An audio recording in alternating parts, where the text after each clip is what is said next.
On October 27, 2006, in Waterloo, Iowa, 13-year-old Donnisha Hill was dropped off by her school bus at the intersection of Linden Avenue and Glenwood Street.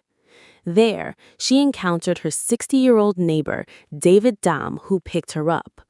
Later, when Donnisha failed to return home, her mother contacted police and reported her missing. Tragically, the following day, Donnisha's body was discovered in a wooded area near a rural road in Illinois. She had been brutally murdered, shocking her family, the community, and investigators. What happened to this young girl? This is her story. Sometimes the people we believe are old enough to protect our children are the very people who can put them in danger. Donnisha Hill became a victim of an elderly neighbor she was supposed to be able to trust, someone who could have been regarded as a grandfather figure. Instead, he became responsible for the events that ultimately cost her life. Donnisha Hill was born on December 11, 1992 in Waterloo, Iowa, to Lenika Johnson and Adonis Hill. She was the eldest of 3 children with 2 siblings, Donnisha Hill and Adonis Ray Hill Jr. Her parents described Donnisha as affectionate, family-oriented, and protective. She was an 8th-grade student at Logan Middle School, a public school in the Waterloo Community School District. According to people who knew her, Donnisha was gentle, creative, quiet, and an honor student. Her school bus routinely dropped her off at the intersection of Linden Avenue and Glenwood Street. The stop was located near a used car dealership owned by her neighbor, 60-year-old David Damm. Damm was known in the community as a businessman and former police officer. However, behind that respectable image was a man who would eventually do the unthinkable to Donnisha. On October 11, 2006, after arriving home from school, Donnisha asked her mother if she could go to a friend's house to play. Her mother agreed and Donnisha left home. Shortly afterward, the friend called Donnisha's house looking for her, revealing that she had never arrived. Panicked, Donnisha's mother contacted her father and asked him to search the neighborhood.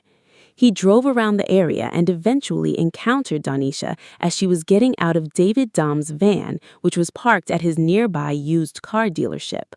Her father immediately took her home. During questioning, Donnisha broke down and revealed that Damm had been sexually abusing her.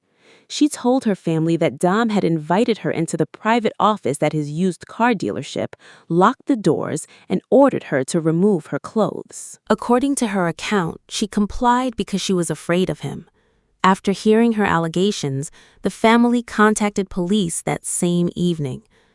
Following the report, the Waterloo Police Department opened an investigation into the alleged sexual abuse.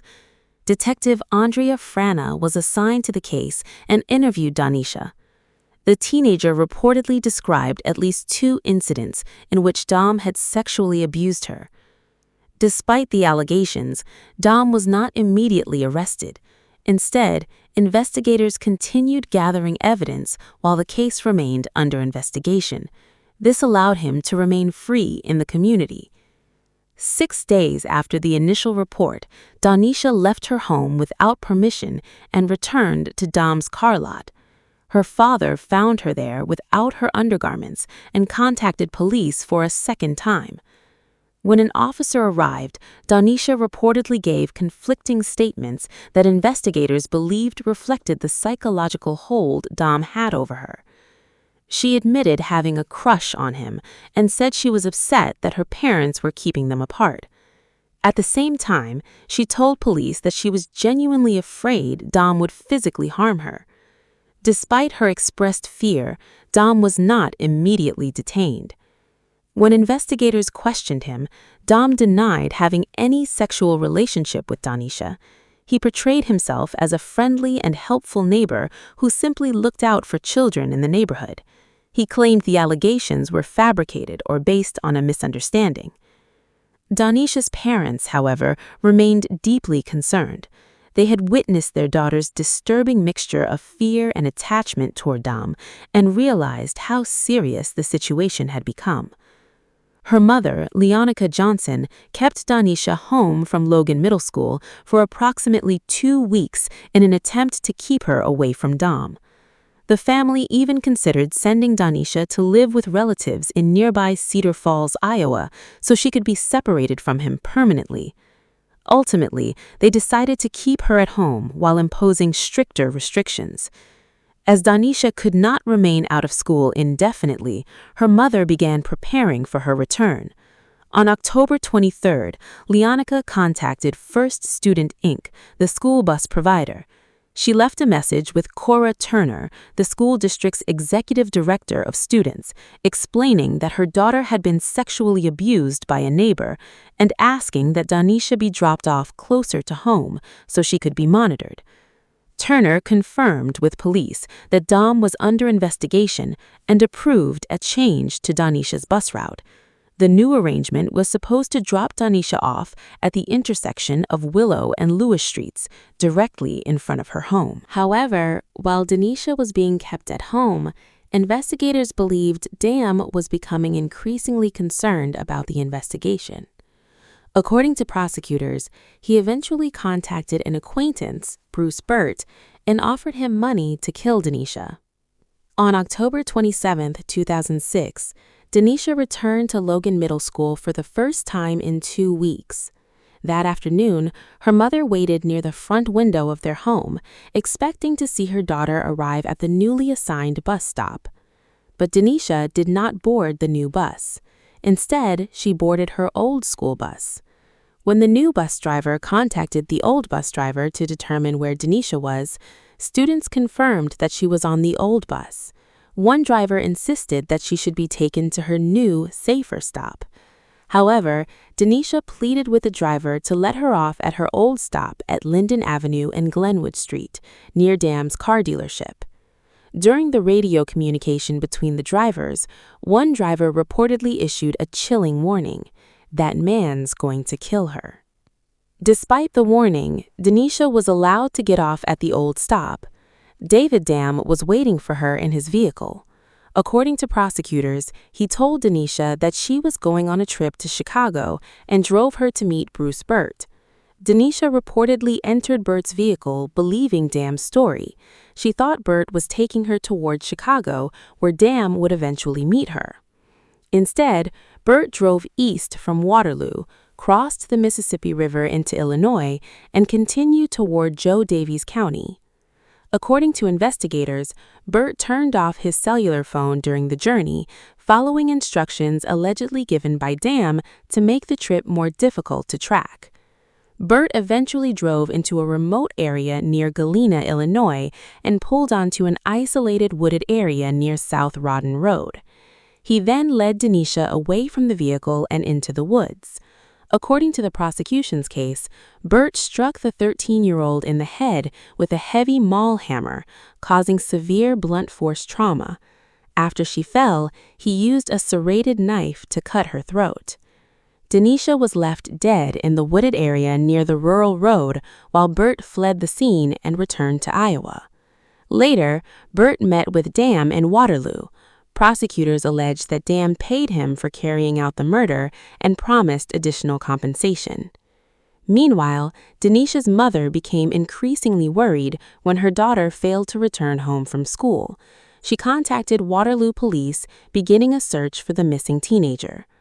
On October 28, 2006, a resident in rural Hanover, Illinois, discovered Donnisha's body near South Rawdon Road. Authorities soon connected the remains to the missing person report from Waterloo, leading to a multi-state homicide investigation.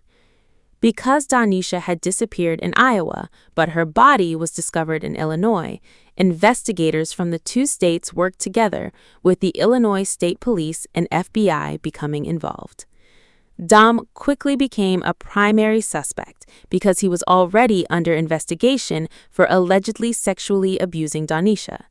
Within days, investigators gathered evidence linking Damm and Burt to the disappearance and murder.